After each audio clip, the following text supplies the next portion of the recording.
This podcast does not provide medical advice. Please listen to the complete disclosure at the end of the recording. Hello, everyone, and welcome to Everyone Dies, the podcast where we talk about serious illness, dying, death, and bereavement.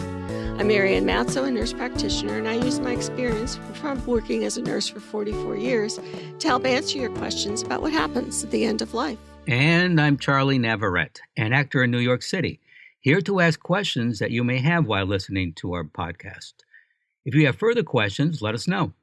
We are both here because we believe that the more you know, the better prepared you are before a sudden crisis, because everyone dies. So please relax, get yourself something delightful to snack and sip, and thank you for spending the next hour with Charlie and me as we talk about healing from our grief. In the first half, we have our recipe of the week that takes us to the sand dunes of Massachusetts. In the second half, I'll be talking about EMDR therapy for grief, which is eye movement desensitization and reprocessing. And in our third half, we welcome back Claire Luckey, known on Instagram as the Grieving Bitch. At age 33, her husband of 2 years died, and she joins us to talk about her experiences as a millennial widow. If you're fond of sand dunes and salty air, quaint little villages here and there, you're sure to fall in love with old Cape Cod. Folks, if you're fond of sand dunes and salty air, quaint little villages here and there, running into Carly Simon and her hair, then you are sure to fall in love with old Cape Cod. Additionally, you are sure to be a hit of the next funeral lunch that you attend if you bring a jug of Cape Cods to serve to the guests. I love these segues.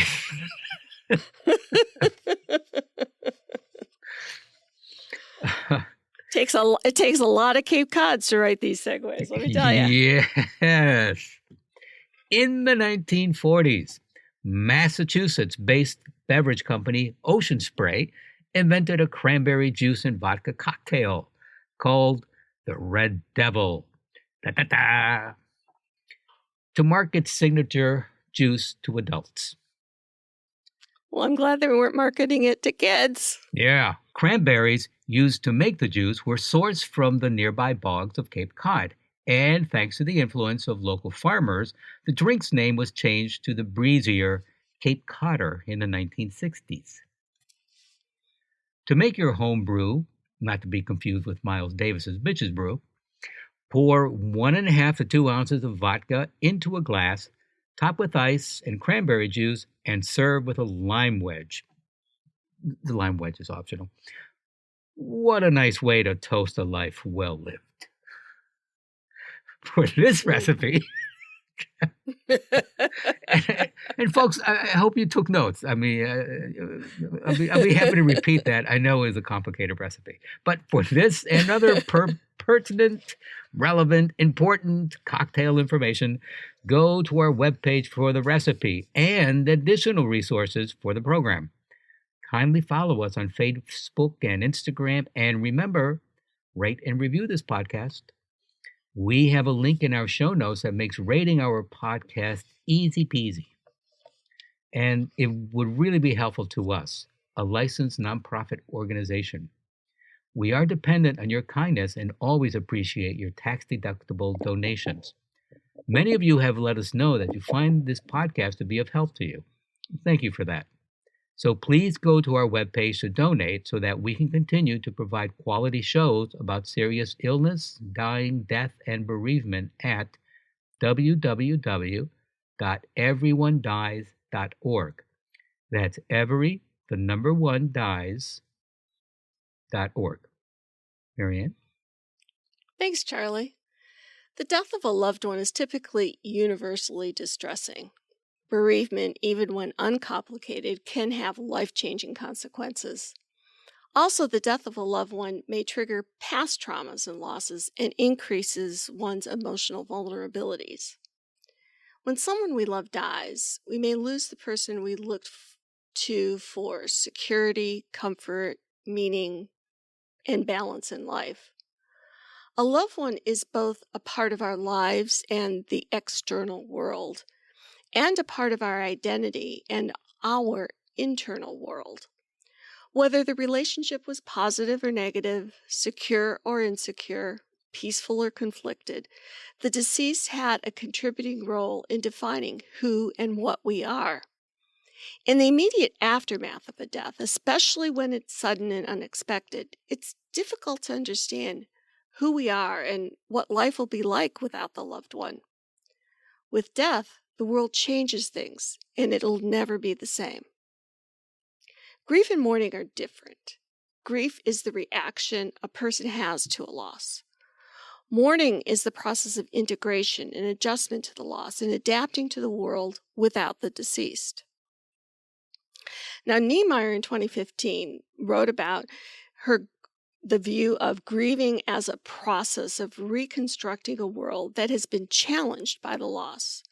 The death of a loved one creates a crisis of meaning in the life of the bereaved. Mourners need to sort out the story of the death to make sense of what has happened, including implications for our ongoing lives. So, Charlie, healing from grief, especially traumatic grief, is especially difficult because of the trauma associated with the death. Now, one treatment that is really shown to be working well, and it might be new to you and our listeners, is called EMDR. Now, EMDR stands for Eye Movement Desensitization and Reprocessing. And it's an interactive model of therapy that helps you reduce and replace your symptoms of psychological and emotional stress. EMDR is effective because it helps you heal from your painful life experiences by addressing the root cause, not just the symptoms. EMDR therapy is extensively researched, effective psychotherapy method shown to help people recover from trauma and other distressing life experiences, including grief and loss, PTSD, anxiety, depression, and panic disorders. So let's step back a minute and look at how your brain organizes your memories, emotions, and feelings. So one way to understand how EMDR therapy works is to think of life experiences as a file system. When experiences, emotions, and physical sensations are manageable and make sense, the brain automatically sorts through these, disregards what's unnecessary, and places the remaining files in long-term storage. You can recall what happened in the past, and you know those experiences are over. But when experiences, emotions, or physical sensations are extreme, when they cause distress or are traumatic, the brain processes that normally sort, discard, and move files to long-term storage can stop filing correctly. These difficult experiences can stay stuck and feel as if they're happening in the present over and over. Experiences continue to pile up with unsorted and unprocessed information. This can cause extreme distress. Unprocessed information can stir up feelings of fear or anxiety in everyday situations. EMDR therapy works by exploring this information safely with the help of a qualified EMDR therapist. Experiences, feelings, thoughts, and physical sensations can be delved into, and accurate ways of understanding this information will be discovered. This new understanding can assist in removing the emotional charge and allow the regular brain processes to start sorting and filing these experiences, emotions, and physical sensations in a way that makes sense. The information is no longer piling up in the present and causing distress. The brain starts the healthy process of sorting, disregarding what is unnecessary, and places the remaining file in long-term storage. Our brains have a natural way to recover from traumatic memories and events and help us to make meaning of an event. This process involves communication between the amygdala. Now, the amygdala is the alarm signal for stressful events. The hippocampus, Now, that part assists with learning, including memories about safety and danger, and the prefrontal cortex, which analyzes and controls behavior and emotion. While many times traumatic experiences can be managed and resolved spontaneously, some may not be processed without help. In the wake of traumatic experiences, people often experience strong emotions like anxiety, anger, guilt, and shame, and develop negative beliefs about themselves and the world that are not true. Some beliefs might include, I'm not good enough, I'm out of control, I can't trust others. By the end of the process, these beliefs are replaced with adaptive beliefs that you learn how to make. So how does this work? Well, it uses something called bilateral stimulation, or BLS, and it refers to sounds, which usually are tones from a headset, visual movements, which is following a moving object back and forth across a perceptual field, or it can be kinesthetic, which has to do with movement or sensation, especially within the body.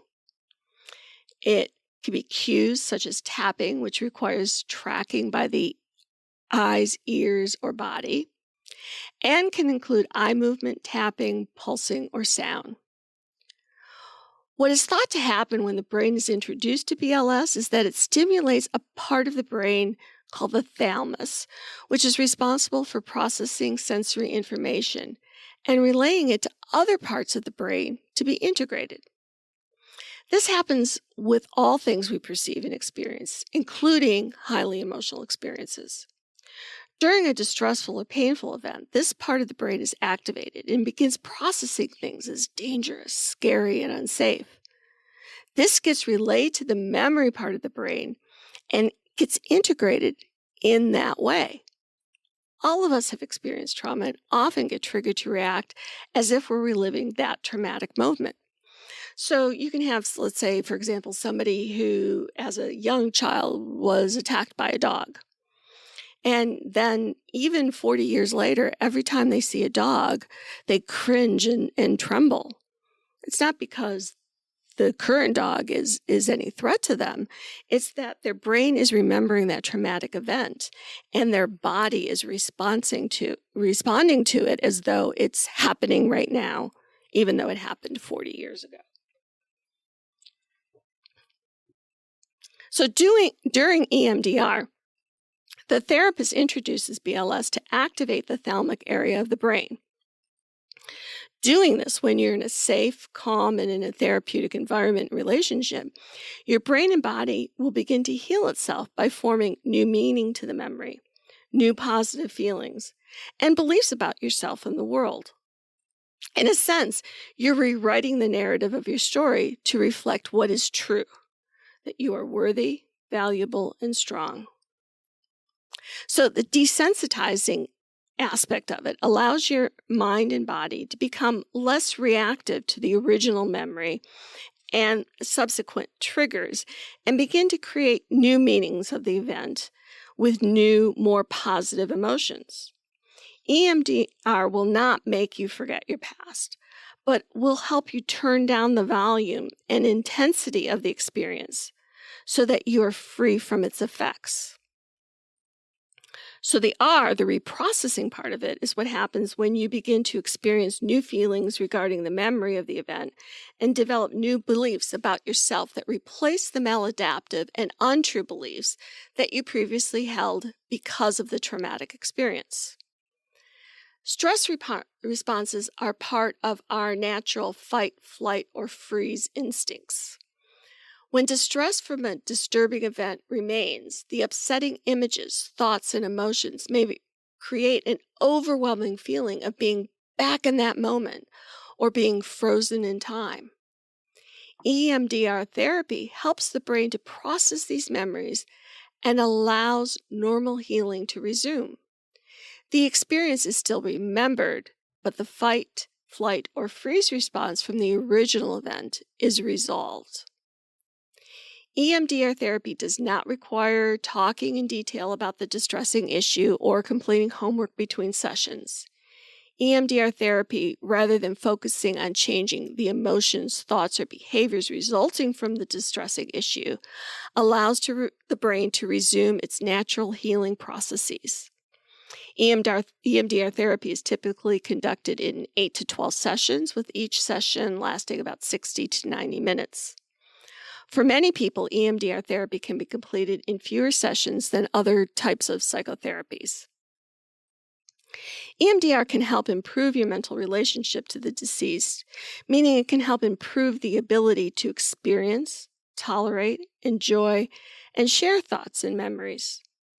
The nature of the thoughts about the deceased can shift from predominantly distressing thoughts to appreciation and greater acceptance. A study by Cotter, published in 2017, documented that participants reported that they became more willing and able to sit through thoughts and painful memories of the deceased. By doing so, these events became integrated into their life stories, and the distress associated with them decreased. As this occurred, participants reported increased recollections of memories of the deceased, and in particular, positive memories. So here's a comment from somebody from this study. They said, "Now I remember her as she should be remembered, as a happy, fun-loving mother of two that loved me to pieces, instead of the person who contracted a terrible disease. Those thoughts or those memories don't overtake anymore. I can look back now on the fun times we had and remember them." Participants also expressed greater readiness to be around others as they spoke about the deceased. This allowed them to share their memories. One person said, "I think my family would see that I'm feeling a lot more positive about the memory of my daughter, which helps them as well, because they used to want to talk about it, and I would just get angry." Interviewees reported a greater sense of acceptance surrounding their loss. This included accepting the reality of the loss itself, as well as their own behaviors and reactions to the deceased person's life and death. Another person said, "I had a lot of trouble thinking about the hospital. I was with my wife when she died, and she was as good as gold, and that she just died. She was talking to me, and she said, 'I want to go home. The pressure is too great.' What she meant by that, I'll never know, because she died. And then the therapist helped me accept that." In addition, participants reported decreased avoidance of physical reminders of the deceased. Someone said, "I've taken the photo album home and kind of not hidden it away as much as it was before. It's kind of almost in plain sight." Participants also described more positive thoughts about the deceased. At times, this would involve a broader understanding of the deceased and their actions. Someone said, "More regret and sadness and a lot more pity and understanding of just because he did a shit job doesn't mean he wasn't doing the best that he could." People who've had EMDR treatment report decreased vividness with distressing memories being recalled after therapy, and accompanying decrease in distress caused by them.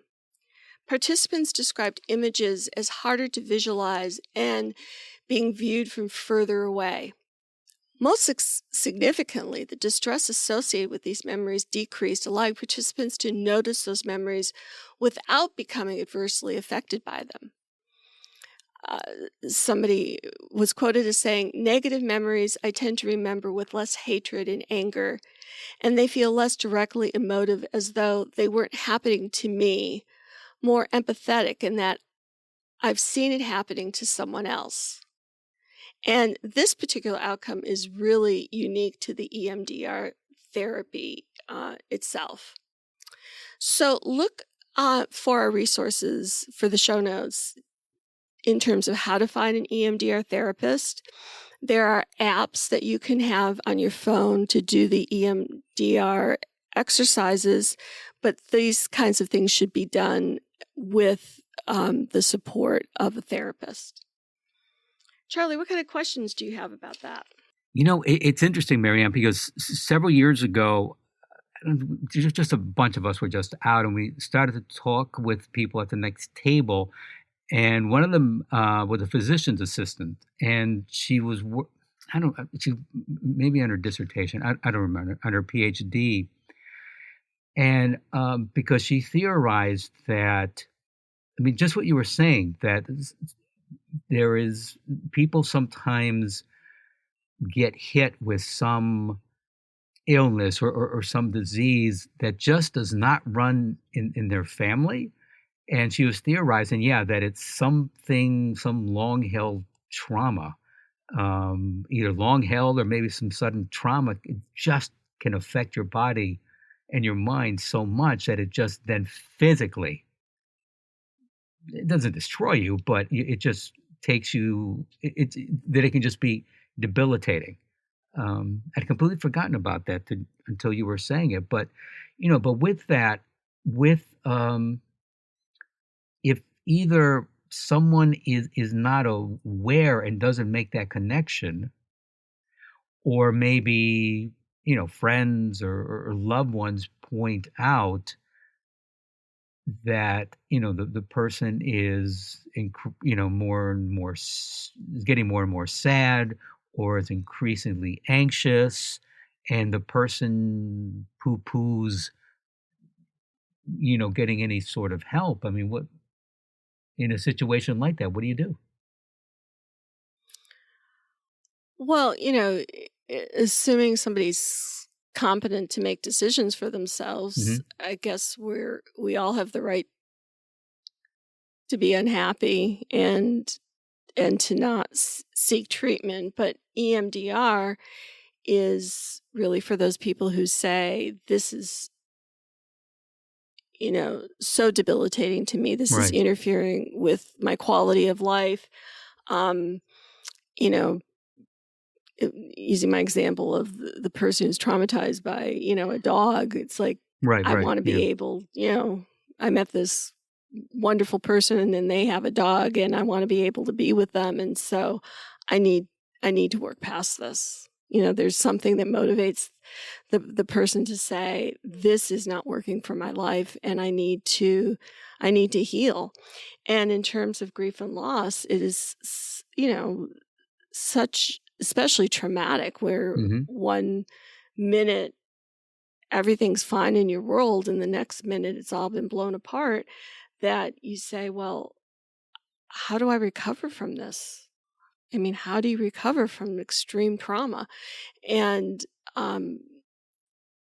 it's very difficult. It's very difficult. But this EMDR has shown, in the studies, there's a good scientific base for how it works and why it works. And they're able to say, here's the treatment modality. So if you're, if you're suffering, if somebody's suffering from anxiety, depression, grief, loss, those kinds of things, I don't think, have anything to lose from trying this intervention to see if you can feel better. And because as far as we know, you have the one life. Right. Yeah.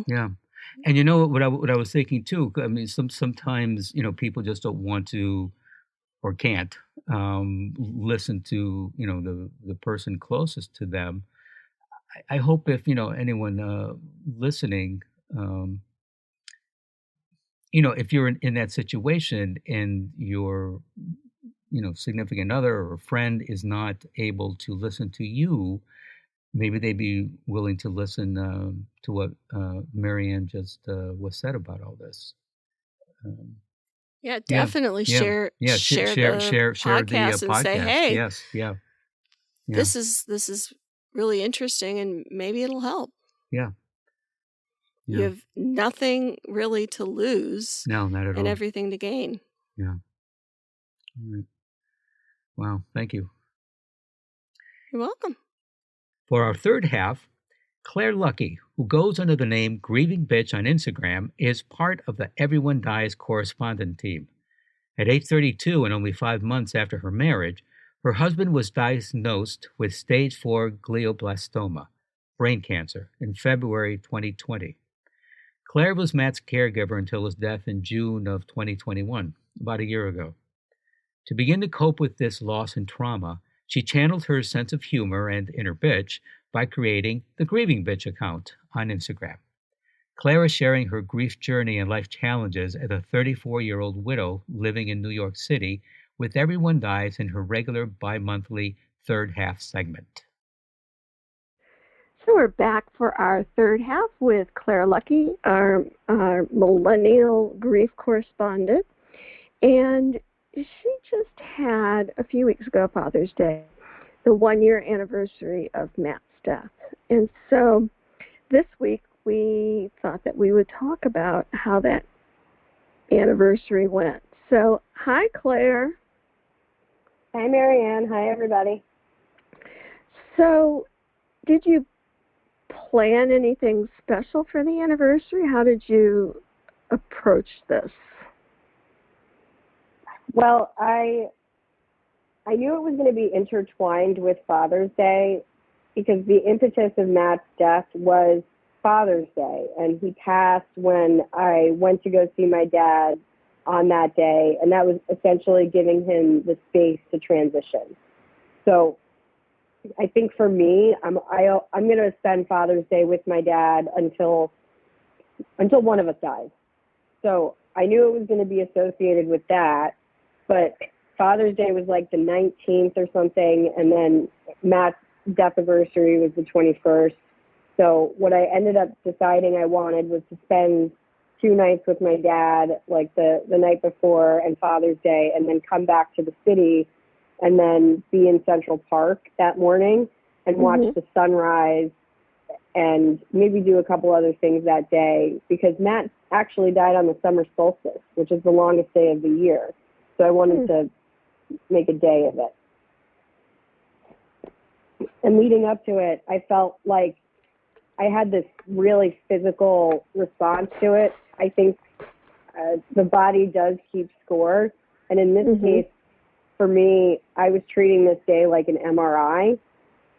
I felt like this pit in my stomach that would reach all the way up until my chest and my lungs and my throat.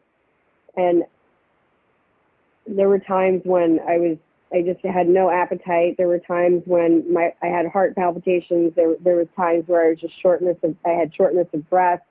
And I also was in this adrenaline mode where there wasn't enough hours in the day. And I was waking up naturally at 5 a.m. every single day and maybe getting, 5 or 6 hours of sleep per night. And that was really exactly what was going on this time last year. So my body was preparing me for it.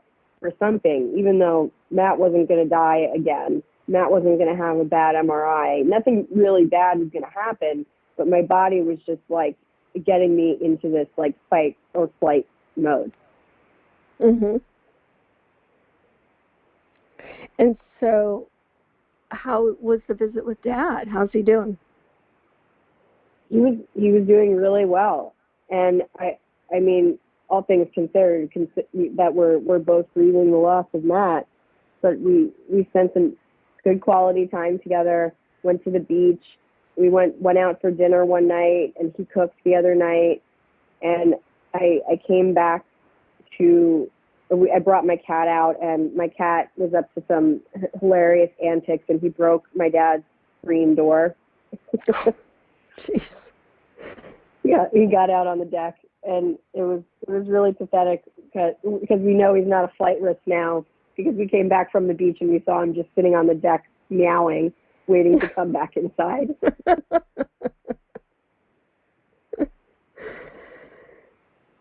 Nothing like a cat for entertainment. Yeah. So it sounds like you had a good visit. And did you and your dad talk about Matt, or? We did.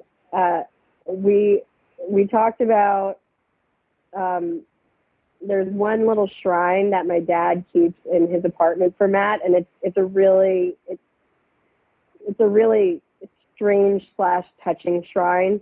My dad has a bar countertop in his kitchen, and underneath it there's an outlet with that you can hook your phone chargers up to, And when Matt was losing the function of his left side, Matt was using it to charge his phone. And one day he pulled it out really fast and it broke part of the charging station.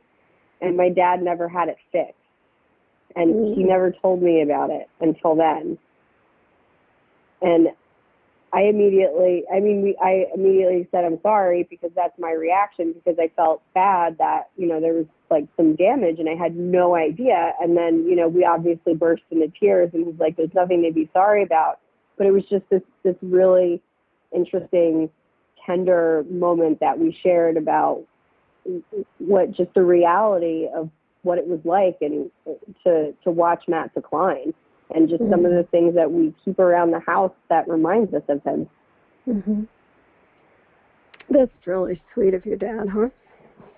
Yeah, he's the best.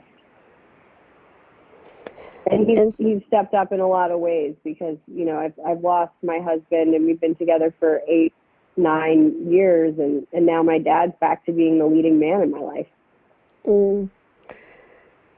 Well, that's probably bittersweet for him. He probably likes it, but would rather it not be that way, huh? Yeah. Yeah. It's not exactly what a father dreams of for his child, right. At least their spouse.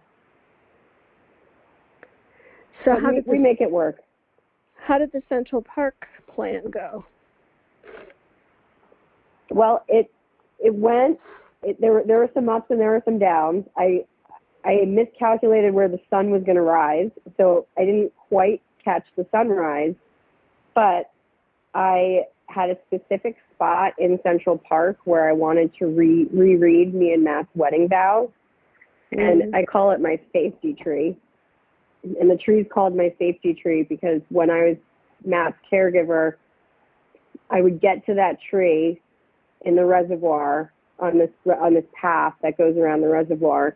And that was the distance that it took me to start to be safe enough to cry. So that's why I call it my safety tree. I could let my emotions just run free. So I went to my safety tree and I went and I sat down and I saw this little glow in the dark star right next to me. And that little symbol, maybe it's a little woo-woo symbol from Matt, but I remember at the end of his life, I bought all these Amazon glow-in-the-dark stars that I was going to hang up on the ceiling in our apartment, and I never got around to it. But I bought them all because I was so devastated that when he came home with hospice care, that he would not be able to go camping with me, and we would never fall asleep below the stars again. So I thought I would put all these stars on our ceiling. So it was a really nice little thing to find under my tree of safety.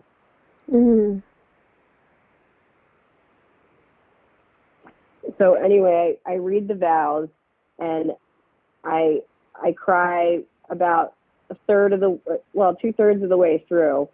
And then I get to the very end, and the very end in our wedding vows, which we wrote, say something like, I will love you forever. And then on the fly, I was like, I will love you forever, alive or dead. And it just felt so right in that moment.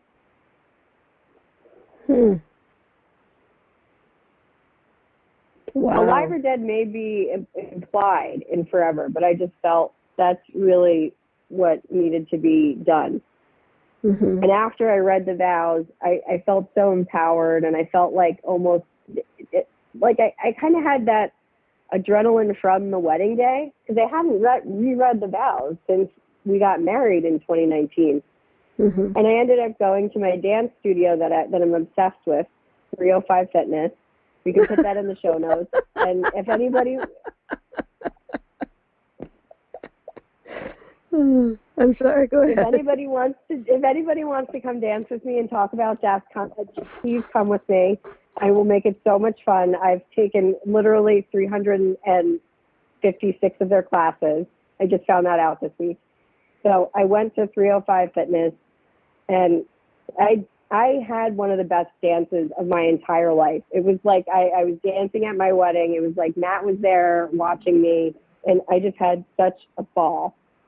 And then after that, I just made it a treat myself day. I got a massage, I got a facial, I got sushi, I made steak, I did all of these self-care things. Sounds like a great day, and sounds like it was really, really a celebration. Yeah, it was a celebration. And I'd say the next day was a little bit of a grief hangover. So I think like that day I was so like, you know, ready to go, ready to get through, and I did all the things. And then the next day I didn't do that much, and that's all good. It's all fine and good. Well, it was probably exhausting from, you know, because all of that is emotional. It's up and down, all that dancing, all that eating, you know, takes a lot out of you. It does. And then slowly that chokehold around me, it started to dissipate. Mm-hmm. I'd say like that pit in my stomach and all that. I'd say by like day 3 or 4, it was gone. I'm not waking up at 5 a.m. anymore. Mm-hmm. And so do you see this being a ritual for you every year? I think reading the vows is going to be a ritual every year. Central Park, yes. Seeing my dad, yes. So I think most of this will be, actually. Mm-hmm. And I think that gives sort of a touchstone to this, you know, poignant, traumatic experience. I don't know if it's an experience, but events, I don't know what we should call it, in your life where you stop and you say, this happened, and kind of, you know, not that you ever not remember it, but sometimes it's like a birthday, you know, like you always know how old you are, but there's that day where you kind of stop and say, this is the day. And that's true for a death day. It's like you stop and say, this is the day. Yeah, I agree. I think it might sound weird, but I'm going to treat this as a personal holiday for me. It's not Mm-hmm. a day I see myself working. It's not a day I see myself being with people in the public. And now I actually recall something else that happened leading up to it. I was getting really snippy at the office with people leading up to this in the week before. And I was like, I have to work from home. Like, I can't be around people, because people were talking about their Father's Day plans and the long weekend plans. And I was like, I just couldn't handle it, because I was going to either bite someone's head off and say, well, my husband effing died, or, you know, who knows what was going to come out of my mouth. So I wanted to remove myself from general population, Gen Pop, as they call it in prison. So you put yourself in isolation? Yeah, I put myself in isolation. Sometimes isolation is good. And it's good to know when you need to kind of remove yourself, because some people should remove themselves and they don't, and that can be bad for everybody involved. So you're a wise woman. Thank you. Well, I was with you on that day, you know, aware that it had been Matt's final day, and although I didn't know Matt, it really is, you know, I think about what the two of you went through at your very young age, and the trauma physically and emotionally, and it really is heartbreaking, Claire. And I'm sorry that you went through that, and I'm sorry Matt went through that, but the other side of it is I'm glad that you're allowing other people to learn from what you went through. So that's the good from it. Thank you. I'm always here to share my story in hopes that it'll help somebody else. Well, I appreciate you. And we'll talk again in a couple weeks, eh? Sounds good. All right. Thank you. Bye-bye. Yeah. Please stay tuned for the continuing saga of Everyone Dies, and thank you for listening. Like sand through an hourglass. It's the same if you turn it upside down. It's like a palindrome. Auto spelled backward is auto. So are madam or nurses run. Okay, so this is Charlie Navarrete quoting James Dean, who ironically observed, "Dream as if you'll live forever. Live as if you'll die tomorrow." And in reference to Mr. Dean, Max Holloway notes, "Heroes get remembered, but legends never die."